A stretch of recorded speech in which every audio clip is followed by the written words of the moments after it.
Sup, my beautiful and lovely gamers, my name is Jonal, and today I am gonna talk about how I went from being a platinum player. I placed in rank 57, or ended in 57 season 1, got placed in platinum in season 2, ended in diamond in season 2, and all the way up to grandmaster, playing in the top tier in Norwegian esport, the first division in the telenorliga, even being on TV, which for me was just super hype.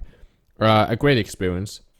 Now, how did I do that? How did I go from being a really big scrub, and I'll acknowledge how bad I was at the game at the beginning, and not understanding the meta, not understanding that heroes were viable, and all that kind of stuff, to becoming a top tier player here in Norway.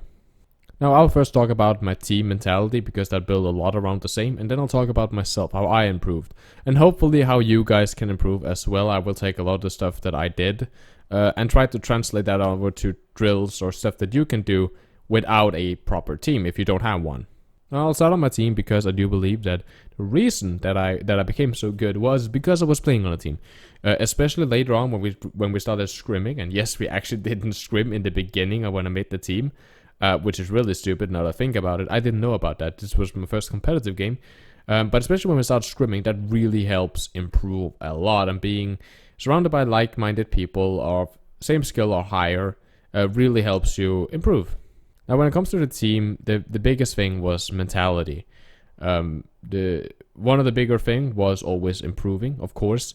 The fact that I made a rule or a mentality, you can almost say a guideline, that losing was good. It was really great that we were losing. Practice, right? Of course, practice. Scrims. Because if we lost practice, then we would win tournaments, right? Because the practice would show us, okay, we have these flaws, fix the flaws. So if you, in theory, right, if you just play enough scrims, you will in the end have no weaknesses. That never happens, of course, but in theory, right? So losing was great. We were supposed to love losing because it always showed us, okay, we're doing this wrong, fix that. And that's how we improve. There's also that no one ever got salty, because it also, there was of course, you are not allowed to be salty on my team. That was a big rule. If you were salty, I would kick you. I'll talk a little bit about that later. But it always did that, people get salty, in my opinion at least, because they're losing something. So you, in competitive, you're losing your SR rank. However, on this team, when you have the mentality like, losing is great, because when we're losing, that's when we're getting some, we understand like, look what they're doing, or look what we're not doing.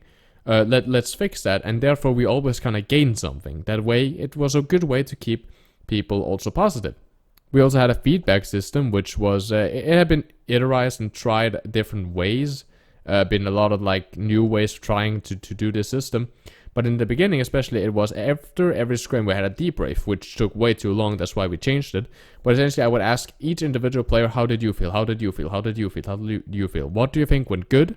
And what do you think went wrong? Theoretically, you were supposed to say one good thing, one bad thing, but especially a bad thing was something that I was looking for. And then in the end, I came with a shit ton of feedback, both good and bad.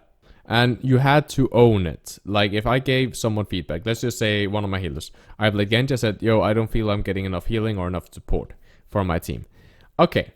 Then I would say, okay, Anna, why am I not getting enough healing? Or I would say, Anna, I don't think I'm getting enough healing. The Anna was supposed to take that feedback and be like, okay, why? Maybe I'm missing shots that I should land. And if you did, and this was nothing about pride, you were not supposed to say, but I'm hitting all my shots, to think that you were better, or to kind of lie and say that you were better than you actually were. If he was missing shots, he was like, yes, sorry, man, I'm missing some shots here and there. That's one thing. And then, of course, if it was never his fault, he would say it, but he would still have to kind of listen to the feedback. He would still try, okay, you're playing behind walls, so I actually can't heal you a lot of the time. And then he might ask, should I change my position? Should we position ourselves differently? I wouldn't want to say, no, okay, that's my fault, I should stop doing that. Okay, but I'm also missing shots. That way, he took the feedback, even though it wasn't 100% his fault.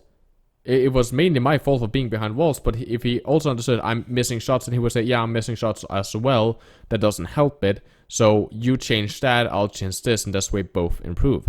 And that was like the general theory of the system. You got feedback, you take it. Unless there was a absolutely ungodly reason that you were not doing it. For example, Senjata, why didn't you drop the beat? Now, why didn't you use Transcendence on the last team fight there? And he had said, there's a tracer spawn camping me. he couldn't leave spawn, he was not even close to the point, then it's like, so yeah, sorry, I couldn't do it because I got the ult after I died, and I said I was getting spawn camped, I couldn't leave spawn. Okay, that's of course, then there's nothing he could do about that, except maybe he shouldn't have died in the that made him go back to spawn, but that's like an ungodly reason. That's a reason that's just so absurd that's like, okay, you couldn't do anything about that, so that's okay. Besides that, you should always try to listen to the feedback and look into it and improve it somehow. And of course, being positive was something that I wanted to. Even though I was a very strict team captain in the beginning, I loosened up a little bit later. I was especially in the beginning because of the rank of my team and that I was kind of had to lead a lot of it. Being positive was something that to a certain extent is important while still being realistic. Don't say that if you're playing bad that you're playing good, but say that you're playing bad but it's okay. You will improve, you will understand why, and then you will fix that problem. Not being negative, because being negative is just going to breed a hostile environment. So what about me? Well, when it comes to me, I had the mentality that the rest of the team at least were supposed to have, and most of the team had, which was the always improving factor. I stopped playing quick play, I only started playing competitive because that's where I would find the best kind of challenge outside of team practices. And in that, I was always supposed to improve. That was kind of the only thing I was supposed to do.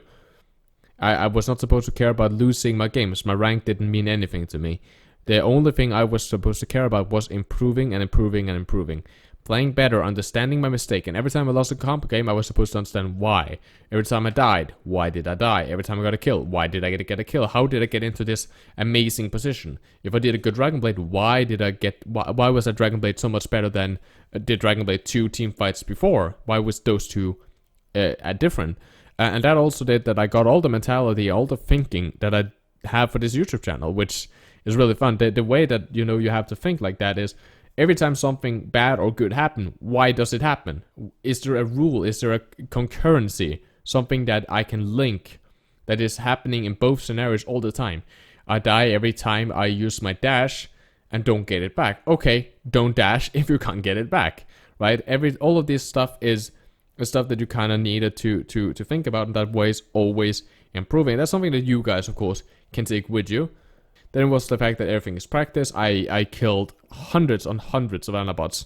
Sometimes, like every single day, 200 kills of Anabots, 300 kills on Anabots. First on Hanzo, then on Genji, and then a lot of time I had like another hero like Mei, for example. I need to improve my Mei aim and all that kind of stuff. Which I made some ink guides on at least the Hanzo and the Genji. I made some ink guides on that, so that's not very hard. And then of course, watching other players is also the fact of everything is practice.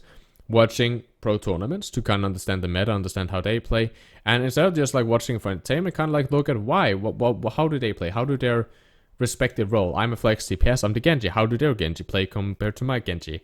Watching streamers or at least highlights, I especially highlights, I love watching that, and oh okay, he's doing that. That's a neat little trick. Even watching guides, watching other people give guides or tips and tricks, and then being like, oh, that's a neat little trick. That's really good. I'll take that. Would you run through maps on your own so you can understand, especially with someone like Genji? I played on certain maps where I just jumped around on the map and tried, okay, wall climbing here, I can dash from here to there, there's a health pack over here. All that kind of stuff, understanding the maps and just practice like that. Just doing anything that I thought that I wasn't good enough on, or that I wanted to get better on or understand more. If, for example, if my Genji was too simple, I would run maps, certain maps, and then I would try out different kind of flanking routes and movement routes, and okay, I can go here to go there. That way I had some pre-plans before I went into a practice. I hope this helps you guys a little bit, and I hope you enjoyed.